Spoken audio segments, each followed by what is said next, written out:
Diamonds, Eramallur, Vadathala. അന്താരാഷ്ട്ര മുരുക ഭക്ത സംഗമം കൊച്ചിയുടെ സ്വാഗത സംഘം രൂപീകരണ യോഗം നടത്തി. മുരുകമന്ത്രമാണ് വരുന്ന കാലത്തിന്റെ രക്ഷാമന്ത്രം എന്ന് എസ് ജയകൃഷ്ണൻ. ത്രിമൂർത്തികളുടെയും നിറസാന്നിധ്യമാണ് മുരുക എന്ന മന്ത്രത്തിൽ ഉള്ളത്. വിദ്യയുടെയും ധനത്തിന്റെയും ശക്തിയുടെയും കൂടിച്ചേരലാണിത്. ജീവിതത്തിലെ ഏത് പ്രതികൂല ഘട്ടത്തെയും അതിജീവിക്കാൻ കരുത്തുള്ള അപൂർവ മന്ത്രമാണ് മുരുകമന്ത്രം. ലോകമെമ്പാടും മുരുകൻ ആരാധന നിലനിന്നിരുന്നുവെന്നും അത് ഇന്ന് വീണ്ടും ശക്തിപ്പെടുന്നുവെന്നും നമുക്ക് മനസ്സിലാക്കാൻ സാധിക്കും. അന്താരാഷ്ട്ര മുരുക ഭക്ത സംഗമത്തിന്റെ കൊച്ചിയുടെ സ്വാഗത സംഘ രൂപീകരണ യോഗം എറണാകുളം BTH ഉദ്ഘാടനം ചെയ്തുകൊണ്ട് സംസാരിക്കുകയായിരുന്നു അദ്ദേഹം. അപ്പോൾ നമ്മൾ അങ്ങനെ ഒരു പ്രചോദനം ഉൾക്കൊണ്ടുകൊണ്ട് അതിനിടയിൽ തിരുവനന്തപുരത്ത് വെച്ചിട്ട് അന്താരാഷ്ട്ര മുരുക ഭക്ത സംഗമം എന്ന് പറഞ്ഞിട്ട് അവിടെ ഒരു പരിപാടി നടത്താനുള്ള പ്ലാനുകൾ ഓർക്കുന്നുണ്ട്. ജനുവരി 16, 17, 18. ഈ ഒരു അവസ്ഥയിൽ നമ്മളൊരു മുരുക ഭക്ത സംഗമം എറണാകുളത്ത് ഇതുവരെ അങ്ങനെ ഒരു നടത്തുന്നല്ല, കേരളത്തിലൊരു സ്ഥലത്തും അങ്ങനെ ഒന്നും കാര്യമായിട്ട് നടന്നിട്ടില്ല. അപ്പോൾ നമുക്ക് അതിനെക്കുറിച്ച് നടത്തണം, അങ്ങനെ ഒരു പരിപാടിയെക്കുറിച്ച് പ്ലാൻ ചെയ്യണം എന്നുള്ളതാണ് നമ്മുടെ പ്രധാനപ്പെട്ട ഉദ്ദേശം. ആ ഉദ്ദേശത്തിന് വേണ്ടിയിട്ടാണ് നമ്മളെല്ലാവരും കൂടെ ഒരുമിച്ച് ചേർന്നത്. എല്ലാവരും അവരവരുടെ നിലയിൽ വളരെയധികം പ്രാധാന്യമുള്ള വ്യക്തികളാണ് ഇവിടെ വന്നു ചേർന്നിരിക്കുന്നത്. എല്ലാവരും ഒരാളുടെ കാര്യമല്ല പറയുന്നത്.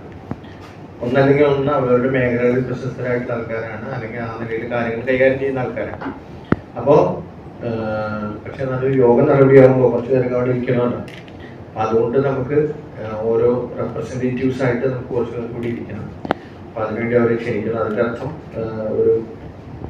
ഒരു പ്രാധാന്യമുള്ളവർ മറ്റുള്ളവർ പ്രാധാന്യമില്ലാത്തവരെന്നല്ല, എല്ലാവരും കൂടി ചേർന്ന ഒരു കൂട്ടായ്മയാണ് ഒന്ന്. രണ്ടാമത്തെ കാര്യം, ഒരു പ്രസംഗമില്ല, ഇവിടെ ചർച്ചയാണ്. നമുക്കിങ്ങനെ ഒരു പരിപാടി ആദ്യമായിട്ട് നടത്തുമ്പോൾ ഡിസംബർ 28 ഞായറാഴ്ച എറണാകുളം ശിവക്ഷേത്രത്തിൽ വെച്ച് നടക്കുന്ന മുരുക ഭക്ത സംഗമം വിജയിപ്പിക്കുന്നതിന് വേണ്ടി സ്വാഗത സംഘം രൂപീകരിച്ചു. വൈശാഖം ശ്രീ മുരുക ഭക്തജന സംഘ സംയോജകനും അന്താരാഷ്ട്ര മുരുക ഭക്ത സംഗമം സ്റ്റേറ്റ് കോർഡിനേറ്ററുമായ എസ് ജയകൃഷ്ണൻ ഉദ്ഘാടനം ചെയ്തു. ബ്രഹ്മശ്രീ അരുൺ സുബ്രഹ്മണ്യം, സൂര്യഗായത്രി മഠം ആലപ്പുഴ, ജ്യോത്സ്യൻ വിജയാനന്ദ് പെരുമ്പാവൂർ, അഖില കേരള ജ്യോതിശാസ്ത്ര മണ്ഡലം എറണാകുളം ജില്ലാ സെക്രട്ടറി KB ശ്രീകുമാർ, ആലുവ കോതാട് ദേവസേന നായക ബാലസുബ്രഹ്മണ്യ സ്വാമി ക്ഷേത്രം ട്രസ്റ്റി ഷെയ്ൻ മടത്തിപ്പറമ്പിൽ, എറണാകുളം കുമരേശ്വര ക്ഷേത്രം secretary Anuraj, joint secretary Ajayan, treasurer Vijayan, Prasannababu Kalavoor, CA Karunan, Kalamangalam Kunnumpuram Vinayan Gurukkal, Aji Kalppadayil, Neelambaran Santhi, Madhu, Rajesh Perumbavoor തുടങ്ങിയവർ പങ്കെടുത്ത് സംസാരിച്ചു. 28 നടക്കുന്ന മുരുക ഭക്ത സംഗമം അതിഗംഭീരമാക്കി തീർക്കുന്നതിന് വിപുലമായ സ്വാഗത സംഘമാണ് രൂപീകരിച്ചിട്ടുള്ളത്. News bureau, Kochi.